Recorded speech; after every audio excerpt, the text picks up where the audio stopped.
दोस्तों अगर हम आज चाइना की इकोनॉमी को देखें ना तो आज चाइना की टोटल जीडीपी करीब 18 ट्रिलियन डॉलर है। जबकि इसको अगर हम इंडिया से कंपेयर करें तो इंडिया की टोटल जीडीपी आज करीब 3.5 ट्रिलियन डॉलर है। चाइना के लोग अभी प्रेजेंट में इंडिया से 5 गुना ज्यादा कमाते हैं, मतलब कि उनका जो एवरेज इनकम है वो इंडिया से 5 गुना ज्यादा है। अगर हम इसको 1947 से कंपेयर करें तो फिर भले ही अंग्रेजों ने हमें 200 सालों तक गुलाम बना के रखा हो या फिर हमको 200 सालों तक लूटा हो, लेकिन इसके बावजूद भी इंडिया उस समय एशिया का सबसे बड़ा इकोनॉमी था। जबकि चाइना की बात की जाए तो चाइना का टोटल जीडीपी उस समय इंडिया के मुकाबले में बिल्कुल भी बहुत ही कम था।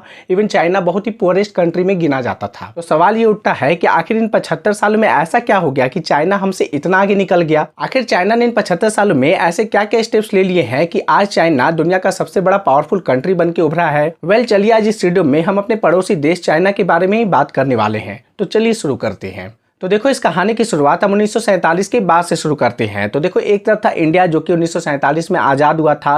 1950 में इसका संविधान बनकर लागू हो गया था और इसके जो प्राइम मिनिस्टर थे वो थे पंडित जवाहरलाल नेहरू। वहीं चाइना की बात की जाए तो चाइना 1949 में एक कम्युनिस्ट कंट्री बनकर पूरी दुनिया में उभरता है, जिनके की लीडर होते हैं माओ जेडोंग। दोनों कंट्री पूरी तरह से फ्रेश थे, नए थे। दोनों को ही कितने सालों के बाद गुलामी से आज़ादी मिली थी, तो दोनों तैयार थे अपनी अपनी इकोनॉमी को सुधारने के लिए, अपने लोगों को ऊपर उठाने के लिए। उस समय पंडित जवाहरलाल नेहरू को पूरी दुनिया में एक विजनरी लीडर की तरह देखा जाता था कि ये वो लीडर है जो इंडिया को आगे बढ़ाएगा। उस समय पंडित नेहरू ने हमारे देश में मिक्स्ड इकोनॉमी को चुना, जिसमें कि प्राइवेट सेक्टर भी काम करेगा और गवर्नमेंट सेक्टर भी काम करेगा, जिसमें कि मेजोरिटी आपका गवर्नमेंट सेक्टर ही, मतलब कि गवर्नमेंट ही सारा काम करेगी। उस समय हमारे देश में 5 ईयर प्लान इकोनॉमी चल रहा था, जो कि आपने स्कूल टेक्स्ट बुक में पढ़ा भी होगा। हालांकि इसके लिए पंडित नेहरू की इस पॉलिसी को कई लोग क्रिटिसाइज करते हैं कि यही वो रीजन था जिसकी वजह से आज हमारा देश इतना सफल नहीं हो पाया है, इतना डेवलप नहीं हो पाया है। इसके लिए प्रॉपर मैं एक अलग से वीडियो बनाने वाला हूँ, जिसमें कि पंडित नेहरू से लेकर जो हमारे पीवी नरसिम्हा राव थे, जहाँ पर हमारा बैलेंस ऑफ पेमेंट का क्राइसिस हुआ था,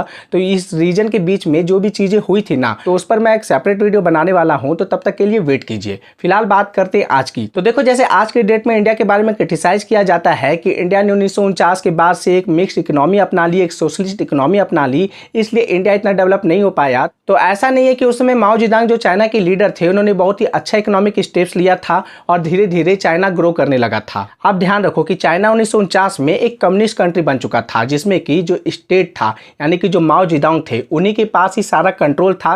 प्राइवेट नाम का कोई भी चीज नहीं था। इवन एग्रीकल्चर भी, वो भी स्टेट के कंट्रोल में आता था। तो इसमें होता क्या था कि लोगों के पास कोई इंसेंटिव ही नहीं होता था, कोई चाह ही नहीं होती थी कुछ एक्स्ट्रा करने की, कुछ नया करने की, क्योंकि सारा तो स्टेट कंट्रोल था। तो अगर हम ज्यादा मेहनत कर भी ले तो हमें क्या मिलेगा? वही जो सबको मिलता है। साथ में चाइना का लगातार पॉपुलेशन भी बढ़ता जा रहा था, तो ये डबल मार पड़ रही थी चाइना को। और जैसा कि फिर से हम सभी जानते हैं कि चाइना चूंकि एक कम्युनिस्ट कंट्री था, तो वहां तो कोई इलेक्शन तो वैसा प्रॉपर होता नहीं था। तो माओ जेडोंग जब तक लीडर थे तो वो कम्युनिज्म फॉलो करेंगे, और कम्युनिज्म फॉलो करने का मतलब भी है कि स्टेट कंट्रोल, मतलब कि कोई भी इंसेंटिव नहीं, कोई भी कंपनी, कोई भी इंडिविजुअल के पास कोई प्राइवेट प्रॉपर्टी नहीं हो सकती है। ये सिलसिला 1949 से लेकर 1978 तक चलता है, जिसमें कि चाइना में बहुत ज्यादा पॉपुलेशन है, बहुत ज्यादा पॉवर्टी है, लोग मर रहे हैं भूखे प्यासे। चाइना का टर्निंग पॉइंट वहां से स्टार्ट होता है जब 1978 में माओ जेडोंग की डेथ होती है और जो डेंग जाओपिंग होते हैं वो चाइना के लीडर बनते हैं। डेंग जाओपिंग को आज चाइना में आर्किटेक्ट ऑफ द चाइना कहा जाता है, क्योंकि आज जो चाइना आप देख रहे हो तो उसका जो पहला स्टेप लिया गया था ना,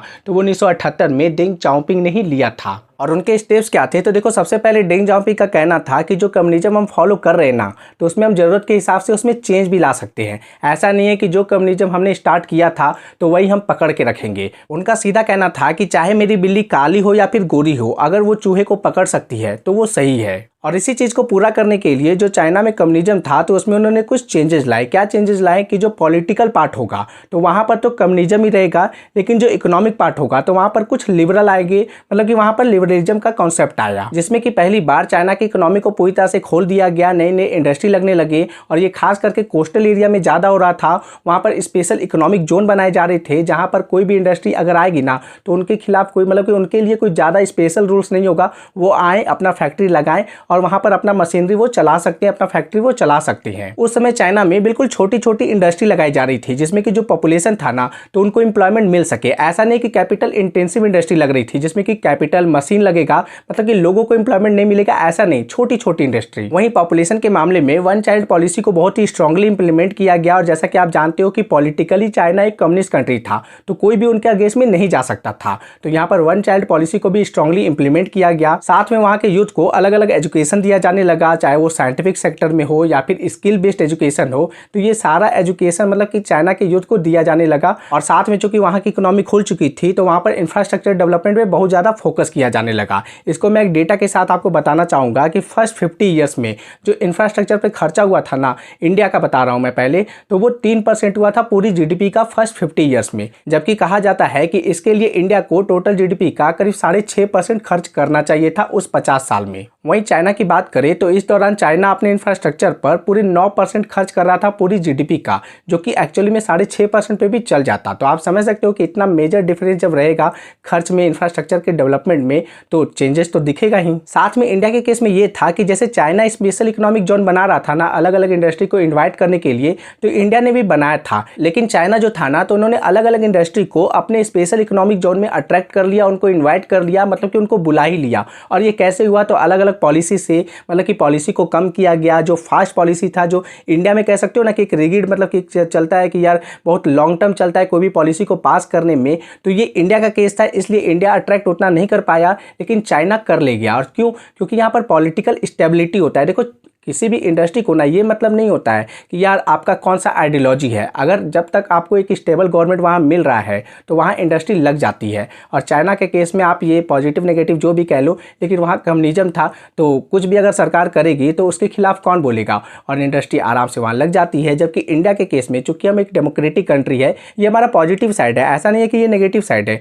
लेकिन हाँ, चूंकि यहाँ पर चूंकि डेमोक्रेसी है, तो यहाँ पर कोई भी पॉलिसी, कोई भी स्पेशल इकोनॉमिक जोन बनाया जाएगा, कोई भी पॉलिसी बनाया जाएगा, तो वहाँ पर अलग अलग चीज़ों को ध्यान में रखकर बनाया जाता है। जैसे लैंड एक्विजिशन का मामला हो गया, फॉरेस्ट क्लियरेंस हो गया, बहुत सारी चीज़ें हो गई। और साथ में चूंकि बीच की डेट में हमारे देश में कोई स्टेबल गवर्नमेंट नहीं आ रही थी, तो आप समझ सकते हो कि इंडिया में उस स्केल पर उतनी बड़ी बड़ी इंडस्ट्री नहीं आई जिस स्केल पर आपका चाइना में उतनी सारी इंडस्ट्री आई। पर्सनली आज के डेट में मैं इंडिया में देखता हूँ कि जैसे इंफ्रास्ट्रक्चर पर इतना खर्चा किया जा रहा है ना, वो आज से पहले कभी भी इतना खर्चा नहीं किया गया था। क्या कि अभी आप खुद भी नोटिस करोगे कि हमारे रोड्स कितने सारे बन रहे हैं, तो ये आज से पहले इतना ज़्यादा नहीं होता था जितना स्पेस से, मतलब जितना पेस से आज हो रहा है। तो ये बहुत अच्छी न्यूज़ है। लेकिन चाइना चूंकि ऑलरेडी वो कर चुका है, तो वो हमसे आगे है। और इंडिया देखो अभी फ्यूचर में हम लार्जेस्ट इकोनॉमी बनने की ओर अग्रसर है, तो देखते हैं कब होता है। लेकिन इसमें हम सभी का कंट्रीब्यूशन होना बहुत ही ज़रूरी है, और सारी पार्टियों का, सारे गवर्नमेंट का कंट्रीब्यूशन होना बहुत ज़रूरी है, क्योंकि हम सभी साथ में लगेंगे तभी इंडिया आगे बढ़ेगा। ये इन्फॉर्मेशन आपको कैसा लगा, ये वीडियो आपको कैसा लगा, प्लीज़ कमेंट में जरूर बताएं। मिलते हैं आपसे अगले वीडियो में। बहुत बहुत धन्यवाद।